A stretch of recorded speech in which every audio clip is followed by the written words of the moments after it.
أنا أحمد، شاب مصري عايش هنا في هولندا. الفترة الأخيرة لاحظت إن الأسعار زادت جدا في السوبر ماركت هنا في هولندا، فجت في دماغي فكرة إني أقارن ما بين 3 سوبر ماركت مختلفة من الأغلى للأرخص، وهشوف محتاج كام بالظبط عشان أقدر أشتري نفس المنتجات من ال3 سوبر ماركت دول. سعر الكيلو 10 يورو، كيلو طماطم 7 يورو.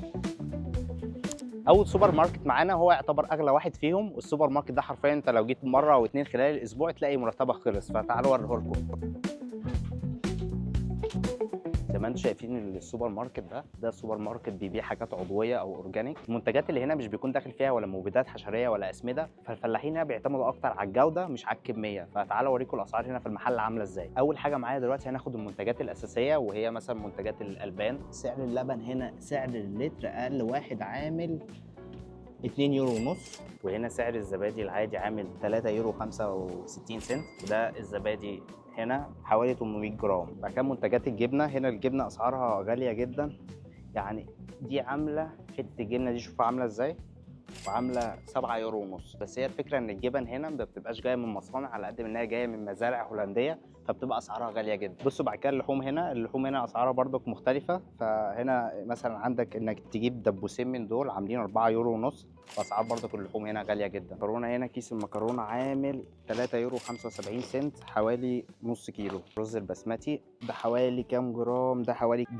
ده كيلو عامل 5 يورو 89 سنت، يعني تقريبا 6 يورو. بصوا في اسعار مختلفه للزيوت هنا، بس سعر زيت الزيتون الازازه حوالي يعني اقل من اللتر بشويه عامله 17 يورو. بصوا حتى الشيبسي هنا برضو بايو، انا مش عارف ازاي، بس سعر الشيبسي ده عامل 3 يورو 60 سنت. يعني تخيل لو عندك 3 اطفال وانت هتجيب 3 4 من دول هيبقوا عاملين يعني سكه 12 يورو. بس هي بايو، ممكن تكون البطاطس اللي معمول منها الشيبسي دي بطاطس برضو بايو مزروعه برضو على الطريقه اللي هي العضويه من غير اسمده. بصوا بقى نيجي هنا على الخضار هنا سعره غالي برضك. هنا سعر الموز الكيلو عامل 3 يورو. انا جات لي فكره ان احنا هناخد من كل نوع، يعني هناخد من الخضار نوع، من الفاكهه نوع، والعيش بقى والحاجات الاساسيه هناخد من كل حاجه نوع ونقارنها بالسوبر ماركتات التانيه. فهاخد من هنا مثلا حوالي 5 موزات، 1 2 3 4 5، هاخد 5 موزات، وان شاء الله نشتري برضو في السوبر ماركت التاني ونشوف اسعارهم هناك عامله ازاي. هنا كل الخضار برضو، يعني سعر هنا الطماطم، سعر كيلو الطماطم عامله 7 يورو. يا نهار ابيض، تخيل تجيب كيلو طماطم 7 يورو. والفلفل اوف، سعر الكيلو 10 يورو 11 يورو بتاع ده عشان توزن. فانت هنا الموز 5 موزات عاملين 2 يورو 57 سنت، وعامل كده. ونيجي هنا على الطماطم، الطماطمتين دول عاملين يورو 51 سنت. الاكياس بصوا، حتى اكياس بايو، يعني الكيس نفسه الملمس بتاعه مختلف. الأكياس دي انت لو سبتها مع الوقت تتحلل مع البيئه. بصوا هنا سعر البيتزا عامله كام؟ البيتزايه الواحده عامله يورو 65 سنت. وبعدها جه مدير المكان وقال لنا لازم توقفوا تصوير لأن ممنوع التصوير هنا.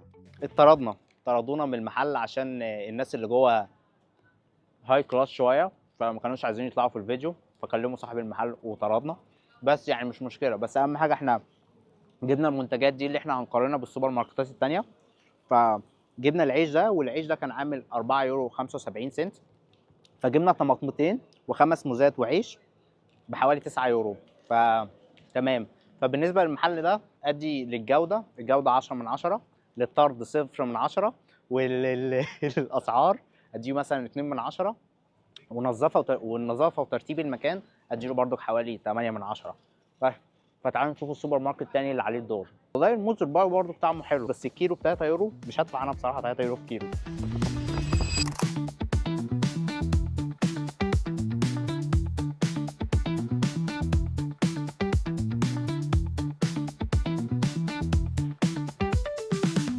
تاني سوبر ماركت معانا هو سوبر ماركت يامبو. الاسعار فيه هنا مش عارف ليه عمل كده بس طب ليه عمل لي اوكي ثانك يو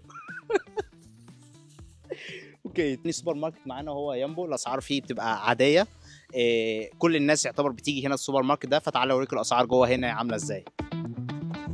بص، اول حاجه منتجات الالبان، واول حاجه سعر اللبن هنا عامل يورو و9 سنت، هناك كان عامل حوالي 2 يورو ونص. تاني حاجه نشوف بقى سعر الزبادي. بص تاني حاجه هنا الزبادي هنا عامل 2 يورو 39 سنت. والزبادي هناك كان 800 جرام، لكن الزبادي ده 1 كيلو. بصوا طبعا منتجات الجبنه تلاقيها في كل السوبر ماركتات هولندا. الجبنه هناك في السوبر ماركت الثاني كانت عامله حوالي 7 يورو، لكن الجبنه هنا عامله حوالي 4 يورو بس، سعرها برضو هنا كويس شويه عن السوبر ماركت التاني. بصوا منتجات اللحوم هناك الدبابيس كانت عامله 4 يورو 22 سنت للدبوسين، هنا الاربع دبابيس عاملين 3 يورو 29 سنت.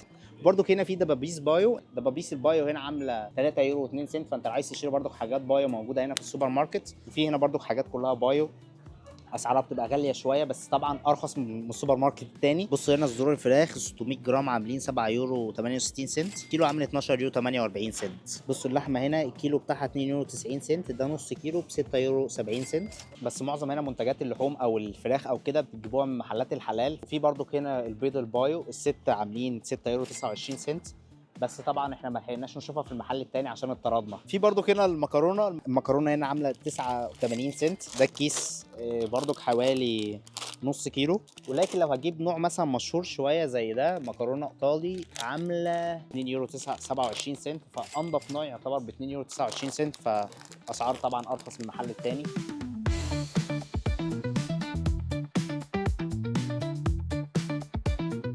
وهنا اسعار الرز هنا عامل يورو 49 سنت للكيلو، فسعره كويس. وبرده في اللي هي الرز البسمتي الكبير ده عامل دول 5 كيلو عامل 10 يورو. تعالوا بقى نشوف ايه سعر زيت الزيتون هنا والسعر العادي. ايه ده مش زيت زيتون، ده منتجات الخضراء مالناش دعوه بيها. وهنا الشيبسي برضو طبعا الحاجات دي كلها مقاطعه، بس انت هنا اسعار الشيبس غاليه جدا. يعني انت عشان تجيب كيس شيبس دريتوس مثلا حوالي 300 جرام عامل 3 يورو. المنتجات بدا اسعارها يزيد جدا الفتره اللي فاتت. بص هو ده الزيت العادي، سعر ازازه الزيت العاديه عامله يورو 48 سنت. مش لاقيين زيت الزيتون فسالنا واحد عشان يقول لنا مكانه فين بالظبط. الحمد لله لقينا زيت الزيتون. سعر ازازه الزيتون هناك ب 17 يورو، لكن ازازه الزيت هنا عامله 9 يورو 69 سنت. الاسعار طبعا اقل كتير من هناك، 7 يورو فرق ما بين الازازه هنا والازازه هناك. والازازه هناك كانت 750 مللي، فبرضك اقل في الحجم واغلى في السعر بس بايو. البيتزا هناك كانت عامله 6 يورو 65 سنت، لكن هنا بصوا بقى البيتزا الثلاثه ب 6 يورو، تاخد 3 اطعمه انت عايزها. يعني في دي موتزاريلا وفي بقى اطعمه كتير، فهنا الثلاث بيتزات سعر يعتبر بيتزا واحده. وبالعكس البيتزا هناك كمان اغلى. Met een kokosgelblokje. Oh. Dus het is drinken met een baardje. Oké. Ja, mag ik die proeven? Hè? Ja, Oké. serieus. Ga gerust je gang. Daarvoor staan we hier. طعمه حلو بس غريب. بصوا القطع فيه عامله ازاي. احنا جربناه وده عجبنا بصراحه، ده القطع اللي فيه طعمها حلو. بصوا هنا الطماطم هناك، الطماطم مش عارف كان بمبلغ كده ب 8 يورو ولا حاجه، لكن هنا الطماطم النص كيلو عامل 2 يورو، ودي ارخص شويه، دي عامله يورو 35 سنت. فاحنا هناخد برضو طماطمتين عشان نقارنهم بالتانيين، فاخدنا طماطمتين فتعالوا نوزنهم. بصوا 67 سنت يعني اقل من يورو. بصوا الليمونتين هنا عاملين يورو 29 سنت. تعالوا برضو نشوف الفاكهه هنا اسعارها ارخص شويه. فهنا الموز هنا مثلا المانجا عامله 2 يورو بس، المانجا هنا ولا لها ولا طعم ولا ريحه. فاحنا هناخد برضو، احنا هناك خدنا 5 موزات، هنا هناخد حوالي 6 موزات عاملين يورو 55 سنت، السعر اقل. العيش هنا هنشوف اسعاره ايه. يعني في عيش كتير جدا، فانا هحاول اجيب نفس العيش اللي احنا اشتريناه هناك. لقيت النوع ده عامل 2 يورو 37 سنت، فكويس، فهاخد واحد من ده. بصوا هنا برضو في مكان انك تشرب قهوه ببلاش، تاخد القهوه اللي انت عايزها وتقعد تشربها. فنشرب قهوه برضو. كده خلصنا، جبنا الحاجه اللي احنا عايزينها. وتقييمي للمكان بصراحه الجوده اديها 8 من 10، والسعر هنا اديله 6 من 10، ارخص شويه من السوبر ماركت بتاع البايو. وترتيب ونظافه المكان برضو المكان نظيف جدا، فاديله برضو 9 من 10. بس احنا دلوقتي هنروح على ارخص مكان تقدر تجيب منه منتجات هنا في هولندا. طبعا الناس هتفكرني اروح عند الدي او ليدل، دول سوبر ماركتات هنا في هولندا تقدر تجيب منهم منتجات بسعر رخيص. بس احنا هنروح ثانيه واحده سوق الخضار. احنا جينا دلوقتي مكان تقدر تشتري منه المنتجات باسعار رخيصه جدا بس زحمه جدا، فتعالوا اوريه لكم. بصوا المكان زحمه جدا كده زي ما انتم شايفين، فخليني اطلع اصوره لكم بالدرون من فوق وعشان تشوفوا كميه الزحمه والمحلات اللي موجوده. برضو بنصور برضو في ناس هناك هنا اهو بتعلق علم فلسطين، علم فلسطين متعلق في نص الكوبري، شكله يفرح والله. نطلع بقى الدرون، احلى حاجه والله اشتريتها في حياتي دي وهي الدرون. بصوا شكلها قد ايه، هتطلع بقى فوق حالا اوريكم منظر من فوق. بصوا قبل ما نطير الدرون حصل حاجه. بصوا هناك كده البوليس جه للناس اللي معلقه علم فلسطين وقال لهم بقى ده ممنوع ومعاكم تصاريح والكلام ده. بصوا مع ان في حفله هناك اهي شغاله وزحمه وكل حاجه واللي عايز يعمل حاجه بيعملها، بس هم يجوا على علم فلسطين وتلاقي بقى ايه مشكله.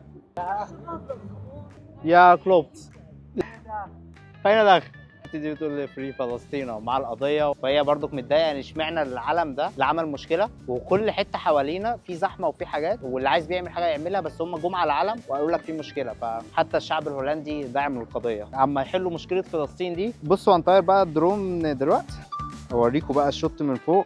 بصوا كميه الناس اصلا، بصوا كميه الناس قد ايه، الناس في كل حته. وهو ده السوق بقى اللي انا بقول لكم عليه، الخيم دي كلها. ان شاء الله بقى هبقى اخش الماركت ده حالا واصوره لكم من جوه واوريكم بقى الاسعار ازاي ارخص من الاثنين سوبر ماركت اللي احنا كنا فيه. تعالوا بقى ايه نعين الدرون واخش اصور لكم الاسعار جوه عامله ازاي. بصوا في الاخر البوليس سابهم ومشى وسابهم معلقين العلم عادي. بصوا اول حاجه هنجيبها وهي السمك.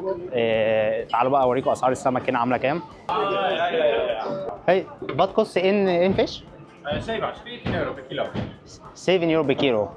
14 يورو اوكي. السمك الكيلو عامل 14 يورو، والسمك الفريش ده مش عمرك ما هتلاقيه في السوبر ماركت، دايما هتلاقيه بس في السوق هنا، لكن غير كده في السوبر ماركت دايما هيبقى مجمد. تعالوا بقى نشوف اسعار الفراخ. بصوا كيلو الصدور هنا عامل حوالي 10 يورو، كيلو الاجنحه هنا عامل 4 يورو ونص. المفروض هنا كان في دبابيس الكيلو عامل 4 يورو 25 سنت، فده طبعا ارخص من الاثنين السوبر ماركت التانيين. وعندهم بقى حاجات كتير جدا مختلفه، ودي برضو حاجات جاهزه كلها. شاورما تقدر تشتريها، يعني كيلو الشاورما هنا جاهز تعمله على طول. عندهم الحاجات دي برضو لو عايز تشتريها جاهزه. فرخه كامله، الفرخه كامله عامله 4 يورو. بصوا هنا دي كلها الاسعار ب 4 يورو ونص و5 يورو ونص. فبصراحه الاسعار ارخص كتير، بس للاسف مش حلال فانا مش هقدر اشتري، بس لو حد مسيحي او كده يقدر ياكل. وهنا دي اسعار البيض. هنا ال10 بيضات عاملين 2 يورو 75 سنت، والبيض الاحمر برضو عامل 2 يورو 75 سنت، والسته 2 يورو 10 سنت. فبرضك اسعار البيض كويسه جدا. وهنا برضك لو عايز تشتري الجبنه، في هنا جبن فريش كلها، بس هنا معظم بتبقى اغلى شويه من السوبر ماركت لانها فريش. الخضار هنا اسعار رخيصه جدا. تخيلوا كيسه الليمون دي عامله 2 يورو فتعتبر رخيصه جدا. تعالوا بقى نشوف باقي اسعار باقي الحاجات. هنا مثلا البرتقال ال 20 برتقانه ب 5 يورو. حاسس والله ان انا في سوق الثلاث، الراجل عمال ينده كده عمال ينده. بصوا هنا الفراوله الثلاث بوكسات ب 5 يورو. يا ده كده اوكي جود. تعالوا بقى ايه نشتري نفس الحاجات اللي احنا اشتريناها من السوبر ماركتات التانية عشان نقارن الاسعار. بص تعالوا نجيب اول حاجه وهي الطماطم، نشوف سعرها برضو كام. الكيلو عامل 2 يورو، فانا هاخد 2. يعتبر هي بالظبط نفس سعر السوبر ماركت، مفيش اختلاف كبير، اقل شويه وبرضك شكلها كويس جدا. هنا الفلفل الكيلو عامل 4 يورو 99 سنت، يعني تقريبا 5 يورو، بس يعتبر الواحده ممكن تقف عليك مثلا ب 80 سنت ولا حاجه، فما زالت ارخص برضك من السوبر ماركت. بصوا هنا الخيار الاثنين عاملين 2 يورو، يعني الواحده واقفه بيورو. دي هي يعتبر هي نفس سعر السوبر ماركت. بصوا اليورو الموز هناك كان ب 2 يورو، لكن الموز هنا عامل يورو ونص، فاحنا هناخد 5 عشان برضك نقارن طعمه بالسوبر ماركتات الثانيه. عليهم كده حرام. خلاص كفايه اهو. بس كميه العرب بصوا برضك اللي بتيجي هنا الماركت عشان رخيص، فتلاقي عرب كتير جدا، فدي بتقول لي كفايه عليهم عشان الاسعار هنا رخيصه. بصوا العيش هنا عامل 2.5 يورو، ولو هتاخد واحد بس عامل 1.5 يورو، فسعره رخيص جدا عن الاثنين سوبر ماركت التانيين. كيس العيش دي كلها عامله يورو، فالاسعار ما زالت رخيصه جدا. برضك هنا بيبيعوا العيش اللي هو الباي ده. في برضك البيتزا دي، بس خدوا بالكم عشان ساعات بيكون حاجات فيها داخل فيها خنازير، فالاثنين بيتزا من دي عامله يورو ونص. فالجوده للماركت اديها 8 من 10، والسعر 10 من 10 طبعا، ونظافه وترتيب المكان بما انه في الشارع اديها 3 من 10. وبكده نكون جبنا 3 منتجات من اغلى لارخص سوبر ماركتات، ودي كانت اسعار المنتجات اللي احنا اشتريناها. رجعنا البيت، تعالوا بقى ندوق المنتجات اللي احنا جبناها من 3 سوبر ماركت المختلفين. نطلع العيش، ده العيش من السوبر ماركت العادي، وده العيش البايو، الموز البايو، وده العيش بتاع الماركت الشعبي. وبعدها بدات اجرب كل المنتجات من حيث الطعم، وبصراحه ما لقيتش فرق كبير، غير بس في الموز كان طعمه احلى شويه. فمنتجات البايو كده كده اكيد صحيه اكتر من المنتجات العاديه، بس الفرق كبير جدا في الاسعار. فانت شايف انهي سوبر ماركت ممكن تختاره، وايه اللي بيفرق معاك اكتر، الجوده ولا السعر؟